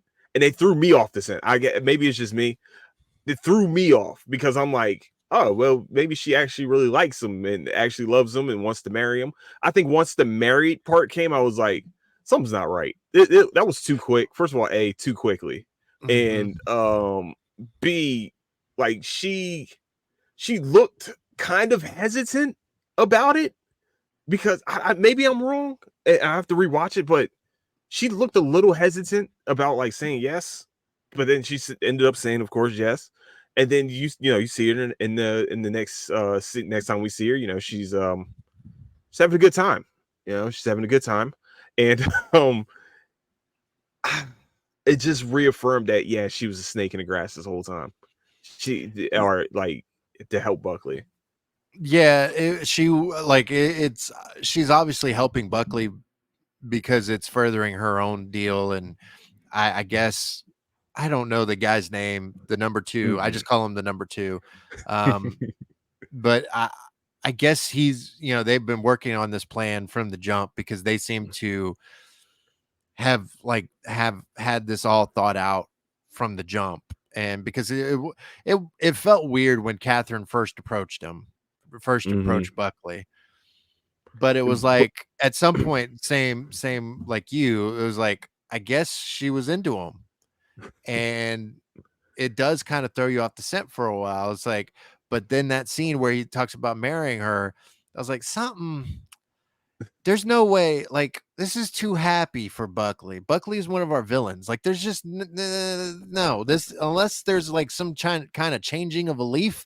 I don't see those leaves changing. There's something up here, and then obviously, sure enough, yeah, she she's having fun with number 2. but did you ever think that it would have been him? And No. because it seemed like it was like it was kind of contentious at first between those two. Like it was very contentious. Like they really played it off like they don't like each like she was really trying to undermined everything he was doing, everything the number 2 was doing. I sorry, I don't know his name. But I have no he idea. I mean, I don't think they ever say his name. Now, because he was the main one saying not the main one, I'm sorry. Well, I think he was the one saying like you kind of need a family because this is the only reason why Thayer is kind of beating you is Yeah. because he has a family behind him. And that she is the perfect plant to, I guess, have at least some type of love interest for Buckley to see. Hey, man, somebody like people like him. He's cool. I think I would have thought you would have stopped this plan once Thayer left the race, and really Buckley did the job for them. So why are y'all still doing this? Unless you're Mhm. trying to become a governor, unless you want to work him to become a governor, and we're definitely going to see in season 4 where this plan is going to come into fruition. And I wish that we had more of a background for Catherine, but I'm sure season 4 will present us more of a background about her and really her goals or her goals for Buckley. Yeah, definitely. It does seem like because now they're talking about governorship, so it feels like that's what she's trying to push him towards. Because what I'm curious what her ultimate end goal is, Mhm. and maybe we'll learn more of that and her relationship with the other guy, and how long this has been like an ongoing like plan of sorts. Like obviously, it seems like number 2 is introduced to kind of work his way up, and then Catherine comes in and works her way in, you know. Because I thought he was going to be fired at some point. Like when they did the Yeah. whole the article on Thayer, I was like, oh, he's about to get fired. I think actually when he was about to get fired was when she came into the picture to tell. If I Mm, remember, and I have that's to kind of rewatch because I don't remember. yeah. I'm gotta remember. I can't remember right now off the top of my head. And then she was like, yeah, well, he has a family, so it kind of like he has an upper hand on you. And then that's when their whole little Trisk happened. And I think that now we have our political villain, which is possibly Catherine in the number 2, and we have our our Chinatown villain, which is going to be Zing. Goodness gracious, I Mm. suck at names. Going to be Zing. So we continue to have these type of. We always have a villain A and villain B. Looks like Zing's going to be villain A, and then Catherine will probably be villain B. because this season we had Strickland was villain A. Well, villain A died very quickly. so so we don't know. Villain A, yeah, Strickland was I mean he was a tough foil. Like he destroyed Sonoma and he does different things, but yeah, a toy gets him in the end. Yeah, Zing seems to be a big problem in season 4 for a lot of people. Catherine will definitely be a problem for Buckley in some ways, or just a hurt factor for Buckley because he like he says like he's opened himself up to something he didn't think he would ever have again or in any way. So, however he finds out, it's probably going to be like gut wrenching, but also he I wouldn't expect the two of them to survive if Buckley finds out. Like I feel like Buckley's that type of dude that Hmm. will make them pay. Because it's not just that they tricked him. It's also because he probably feels very vulnerable, like telling the stuff that he's told Catherine and sharing the thing. Like they hurt him. They'll end up hurting him on a deeper level, and that dude is going to be so mad, so And mad. and what he will use in this situation, in that situation, is probably Mei Ling, Mm, because she owes him big mm, time, because apparently, he saved her from going to the ice factory, and she's definitely gonna, and also got her out of jail. So she owes him a lot. she And does. I think and to not be cut into the counterfeiting business definitely put a thorn in Buckley's side, and he's definitely going to ask for some type of retribution for that, and it's going to be probably in the form of getting rid of those two from the Maybe, pond. maybe so, maybe so. And I didn't expect number two to like. I didn't expect him to be under the sheets. Uh, I thought he would have a problem with Buckley because of the way Buckley was treating him. Like I didn't Hmm. expect it to be that way.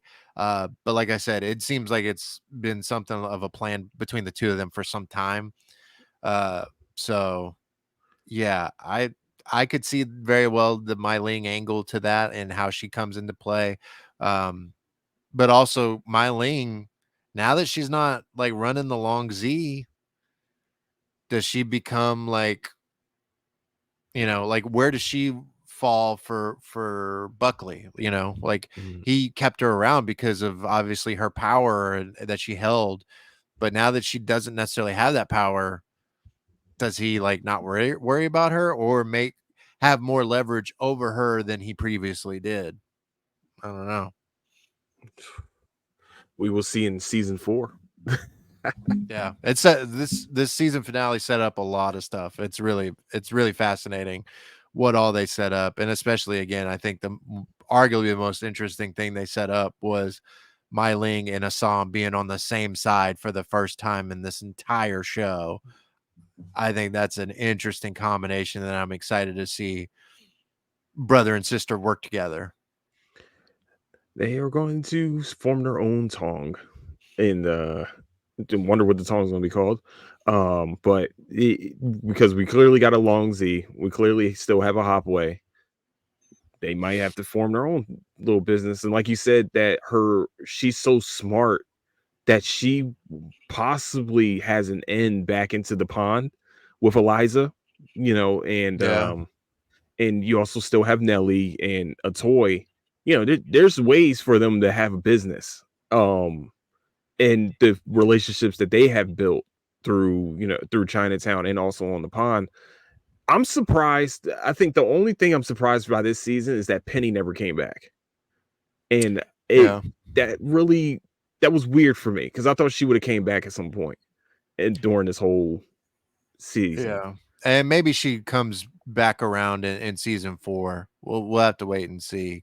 Mhm. Um, but yeah, I am curious if she does get back into the fold or has she just been completely written off the show at this point. That's going to be something to be on the watch for in the coming season. Because they only mentioned her once, and they said that she was sick.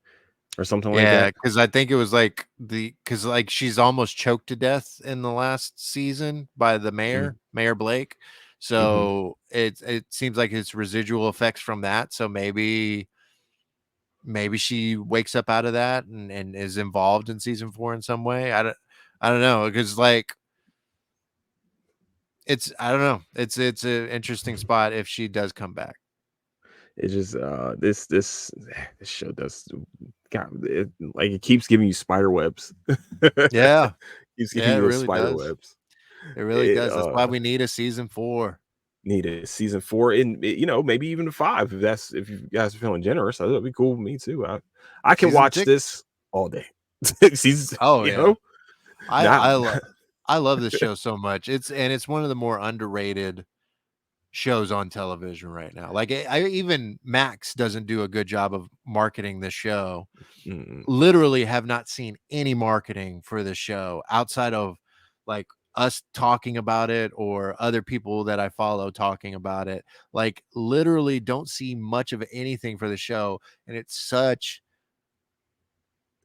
just disappointing, because the show is so good. It's so well done, well crafted. There's not really another show like it on television right now, right? Like mm, there's just not. And and I guess I keep beating the drum down because we've seen in recent times that these streamers and these companies are just willing to cancel shows.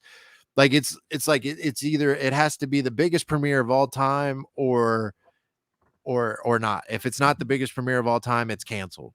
And now we're seeing shows getting canceled seemingly out of more tactics than actual reasons why they should be canceled. Speaking of League of Their Own and the Peripheral on Amazon, both of those season 2s were canceled after they both had been renewed. Kind of sketch. And then we've seen with Saslov and building his what do they call it? Fast linear like free channel.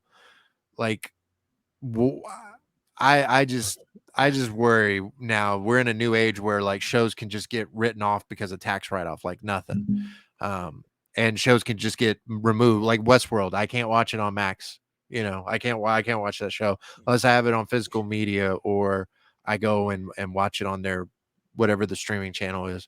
So that's why it's like I can't stress enough for folks. Please watch the show if anything, for my selfish reason of I want to continue watching the show and breaking it down because it's fun. It's a really good show. Andrew Koji, Joe Taslim, the whole entire cast, so good.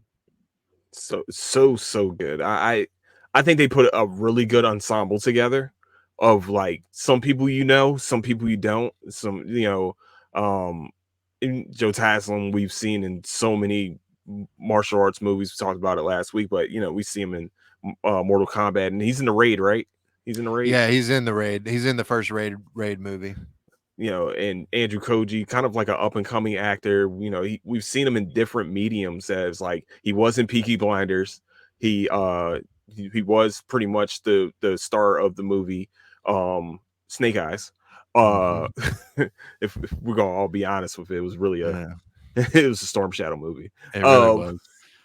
He was in Bullet Train, I believe. Like he's doing stuff, man. But Andrew Koji is really good, and as he showcased in this season finale, I mean throughout the show, but in the season finale, he's such a good actor, both physicality wise and emotion wise. Like when he's approaching Mai Ling in that last bit, mhm. and just like coming like it's just it's so good. It's so heart wrenching and just he's so good, man. He's really good. That's why it's like, man, please let the show continue.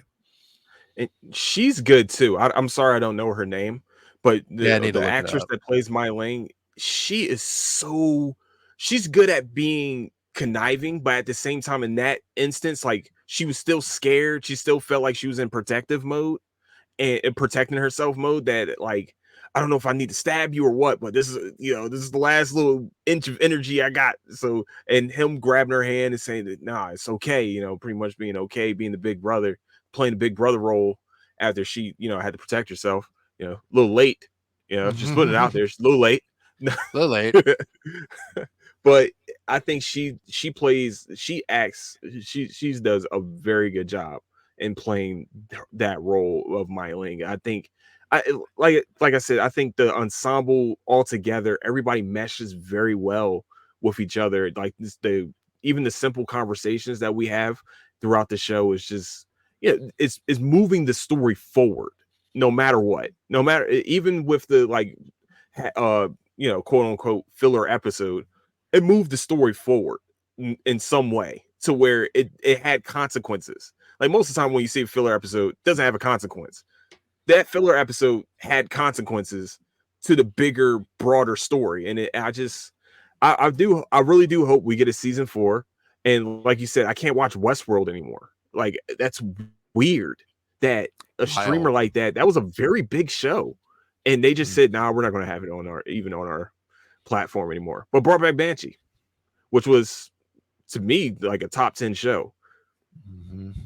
It's wild, man. It's just it makes no sense. It's a wild west out here now with the streamers and everything. So support the shows that you like. If you really like them, watch them, share them, talk about them, whatever you can. Because as we see, like right now, they're just canceling stuff like nothing. So if it did get canceled, hopefully another streamer like a Netflix or like a whoever, Hulu or something like that, Amazon picked it up. I mean, as we saw, like the show was originally on Cinemax, Yep. and then it was brought over to be an HBO Max show, and then obviously a Max original series. So, man, it's just one of the better shows out there. Hopefully, it gets a season 4. I mean, it sets up a lot of stuff. Like they're setting up stuff to where it's like we have a season 4 in place. Like hopefully that's the case. This didn't feel like a possible series finale in any sense. It left too many questions and left too many things open to not continue, like there's Mm-hmm. still a lot more story to be told. Like you reintroduced a very major character from season 2. Mm-hmm. No, yeah, season 2. You Season you 2, you yeah. you reintroduced him, and now you and then now you introduced a different type of enemy in the pond. A Leary's character development. You've done so much with character development, and like what's going to happen with Lee and O'Hara, or is Lee going to be like the lieutenant or the whatever the number 2 is to the chief? Does Mosley come back? Like I think Mosley is going to come back for some reason, and Mm. and I maybe he's going to need Lee again because now he still has that carried over his head. Like I'm going to Los Angeles, but I need to get. What was that? Okay, that was all right. Sorry, I don't know what that was. The universe Oh, disagreed. It said my no, bad. Mosley. Well, I'm sorry, my fault. My bad. I won't talk about him anymore. Jeez. Okay, that's wow. That was It turns violent. Mosley is a violent person, so it makes sense. it's, oh, okay. Let me make sure. Okay, we're good. All right, no more Agent Mosley talk, I guess. No, I think he comes back because he's holding that carrot over Lee's head to like I'm going to Los Angeles, but I still need to get back to my office to get rid of our clerical issue that we have. So Mhm. I think he's going to come back with something that he's probably going to need Lee for. And if he does this, all right, well, and then Lee's going to fight back, like, no, I don't want to do this. But then he's going to have to because he needs to get that murder charge off of him. So I think that's the way in for Mosley. He gave us the way in. Like I still need to go back to office and do this. So I I think this show definitely needs a season 4. And if it doesn't go past the season 4, it's understandable. I mean, I don't know how much more of this story you can tell, but season 4, you definitely set up for it. Let's either finish the job or do whatever we need to do, and I'll be fine with it. I'm excited because we are getting a season 4. I think we get a season 4. I hope so. I think there's so much story still to tell in this show. I could see it going for a while. So I just hope there's more Warrior to come. Mm, and lastly, and did, is there any other anything else you had from this episode by any chance? I don't think so. I think that covered everything for me. Okay, covered everything from myself. Um, but have you seen the announcement of a Bruce Lee anime? Oh, I did see that. I did see that announcement. Why y'all do this to me? You know, I grew up watching Bruce Lee movies, and now you give me this show that gives me like countless Bruce Lee references, where I'm just like living in nostalgia. I wasn't born in the '70s, but I watch it. You know, I watched it because my mom used to watch it all the time, and that was her guy. So to know that there's an anime that's gonna be based off the life of Bruce Lee, I'm in it. I'm here. I'm here for it. If they did an anime on Warrior, what y'all need I from me? love it. How I, much money do y'all need from me? I'd love, yeah, I love. I'm excited to see what they do with it. You know, it could go a multitude of ways, but I think as long as like Shannon Lee and whoever else is involved, I think it'll be in good hands. And I'm yeah, I saw that announcement. I'm very excited to see where we go with the Bruce Lee anime. Okay, and so that was the Warrior season finale breakdown. Um, I really, all I can say is this was a fantastic season of Warrior, and you know it going coincide. I'm sorry to bring it back up, but I feel like this is a good frame of reference from like a really not like a show that started off fast, but like tailed off tremendously as in Secret Invasion, to a show that started off fast and kept going from there. Shows the complete difference between like the veteranship of, you know, HBO's been in this game for a while, that they know how to make great TV shows. Cinemax also know how to make great TV shows. um I just found out that Warrior was created by the well, not created or produced by the people that made Banshee. So Mm. anything that they make from now on, I'm in 10,000%. But to see this show continuously get better as we get through the season is I I couldn't ask for more. And I'm so happy we get to break this down because we both have a love for this show. We both have a great understanding of this show. It's just for it to continuously get better, for us to continue. I don't really think we had too many bad things to say about. I don't remember really saying too many bad things about this show. Like it felt like this was a short episode too, but so much happened within Yeah. like the 50 minutes.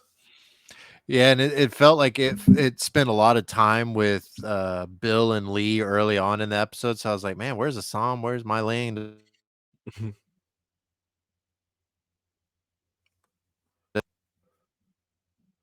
Songs and everything. So it man, it was good. It was really good. The show continues to shine, and I don't know. I just love the show. I love the show so much, and I hope to have a season 4 so we could do more of these Warrior casts. And um yeah, it's a good show, man. It has gotten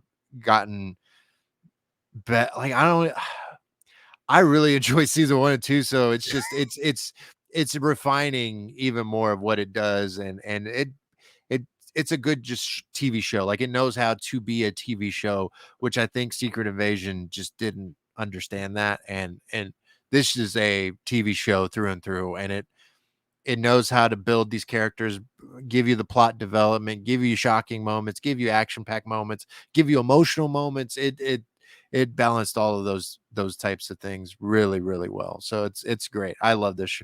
I love the show. It's definitely going to be up there for me when I do my top 5 or top 10 or whatever by the end of the year. Yeah, top 10. Let's go.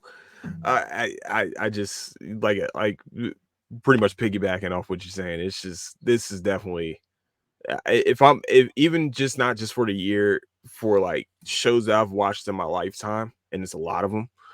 This is definitely in the top 10. I don't know top 5 yet. I gotta go back and watch a few things, but definitely a top 10 show where I don't think we've really had a bad episode at all. And at any Mhm. point, I think every episode drove the story, drove the action. It's just well acted too. Just everybody did some really great acting for this. So I'm hoping I'm hoping for season 4 and continued success, really.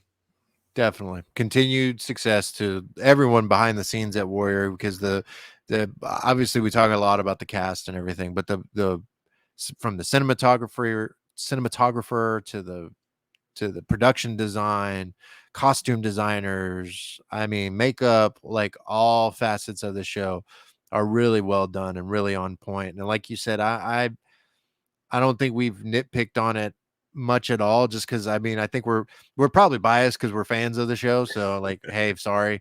But it's just a really well done show that I have very few nitpicks on, and enjoy breaking it down and watching it because it's such a fascinating show. And like I said, there's not a show like it out there right now. Uh, Mm, I can't think of anything even close to something like Warrior. So it's different from what you're getting on other shows. It's different in a lot of ways. And again, the team behind it, the directors, the editors, I mean, it's edited very well, it's shot very well, the score is well done, the soundtrack is great. I yeah. mean, there's a lot to love about Warrior, and I can't stress enough how good of a show it is, and it's really like hitting its stride. Even with the 3-year gap between season 2 and season 3, it felt like it never left. It didn't miss a beat when it returned, and hopefully season 4 would be, obviously there's no end in sight to the strikes or anything like that. So hopefully it would be 2025 at the earliest, possibly if we can get through the strikes here in the next few months. I don't know. We'll see. But I hope we get a season 5 sooner rather than later. Or excuse me, season 4 sooner rather than later. Hope we get season 5 sooner rather Yeah, I mean, I'm not gonna lie, I want a season 5 too. Yeah, it looks like there's gonna be like maybe another 2 to 3 year gap again, which is fine. That's cool with me. I mean, Yeah, everybody's gonna be a little bit older, but like, I mean, that's cool. I can deal with it. I've dealt with it this long, so. right. But there's no way I can top what Michael is saying. I have nothing more to say about this show. Michael said it all for me. Um, but that is the show for today. So where you can find the Cruising Podcast / WarriorCast is on Apple Podcast, Spotify, Patreon, YouTube. Anywhere else you can find podcast needs, that's where you can find the Cruising WarriorCast podcast. uh, and also where you can find latest updates of the show is on Instagram at Cruising Podcast, also on Twitter at Nicetown Finance. And Michael, where can they find you once again?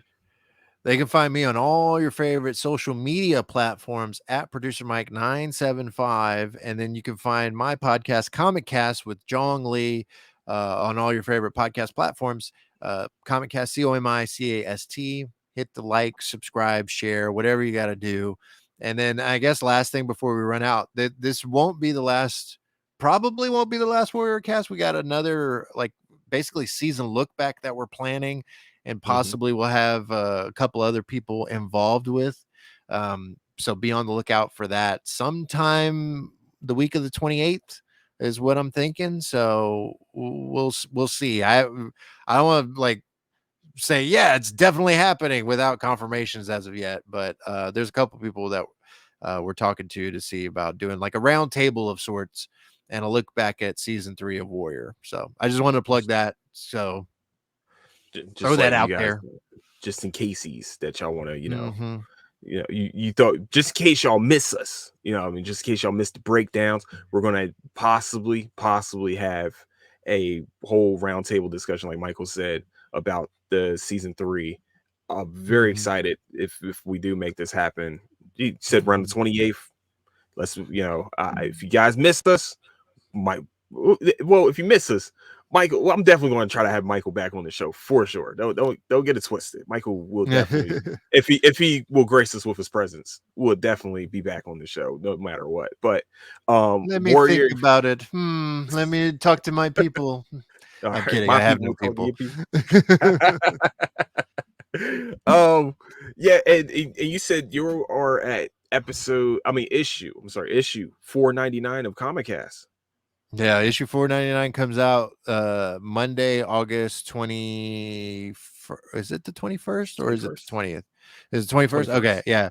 August 21st, the issue 499 comes out. And so the same week that we do our season finale or season 3 look back of Warrior, when we do that episode, issue 500 of Comic Cast comes out that same week. So it's a lot 500. in the podcasting space for me right now. So it's wild. Michael has a very busy week ahead of him for a podcast. Definitely check out Comicast. And like we always say, like and subscribe, leave a rating and review. 5 stars. Look, listen, even if you have a problem, doesn't matter. 5 of them. That's all we need. We need 5. 5 stars. Also, leave a review. Nice short. It can be short and sweet, but it helps with Please be visibility of nice. podcasts. Oh It yeah, does. be It nice, does help. please. Please be nice. Say nice words. Okay, say Please. nice words. All right. So, with that, do you got anything else, Michael? That's it for me. Thank you as always, Andrew. I've enjoyed being on the Cruising Podcast to talk Warrior with you every week. And while we have one more in the can or in the works, obviously I've always down to come back on the show and look forward to it. And then same with you coming on Comic Cast. Always look forward, and when we can get you in on Comic Cast as well. Just it's been a blast and excited to do this last Warrior Cast until season 4, because we're gonna get a season 4. I'm manifesting. We manifesting season 4. 4, 4, And 4. five That's what we and 5 stars. and 5 stars all the way around. Please, 5 stars in season 4. That I don't know what to do with 3, 2, and 1, but that we figure it out. Please. But thank you. I want to do say thank you so much for joining the Warrior Cast and also the Cruising Podcast. I really do appreciate you coming on here. Like Michael's a veteran in the game. Is a vet in the game. Almost 500 episodes in with Comic Cast. It's a lot of And that's a lot of issues and episodes and one shots. I think you have quite a yeah. few one shots too. So Yeah. I'm happy that you came on to here to talk about our a show that we've been talking about since season 1. Like I binged it. I binged season 1 and 2, and like to know that we both like this show and we can break it down with this medium makes me so much happier because it brings a different experience with the show because I can watch it. I never watch shows twice, but I sit here and I watch the show twice. First time for enjoyment, second time writing down notes, and it just Mhm. finding things out that I didn't see the first time. I appreciate that because you brought that out. I brought that out of me, and I always want to be prepared for the episode. So I appreciate you for coming on to this show and gracing us once again with your presence and the magicalness that you have about you with this show. Oh, I like sincerely though, I do appreciate you coming on. oh, thank you, man. That means a lot. I appreciate that. And I'm like I said, I'm happy to jump on whether it's Warrior or whatever. But I enjoy doing these, not just Warrior Cast, but like the podcasts in general. It's always fun because it allows you a space to really dive deep into whether it's Warrior, whether it's Secret Invasion, whether it's Blue Beetle, whatever the shows are. It allows us to have this space to really like flesh out our thoughts and talk about it. The water cooler moments don't happen as much necessarily nowadays. Mm-hmm. I'm fine with, because I didn't really go to the water cooler that much, but it's a fun way to have these moments where we can really dive in depth into a show, or whatever the case may be. And yeah, I can't thank you enough. I have fun with these. I've been having fun with the Warrior Cast so much, and I thank you again for allowing me to join the podcast. And then yeah, definitely, I'm always down to jump on Cruising when I can. So happy to do it in the future as well. Even if there is no Warrior to talk about, I'm happy to jump on. It is an open door policy for sure. It is definitely an Word, open door policy. So word. with that, possibly having a season roundup next week, August 28th. So please join us for that. And with that, I would like to say I love all you guys. Don't do anything I wouldn't do. And I'll catch you guys later. Deuces.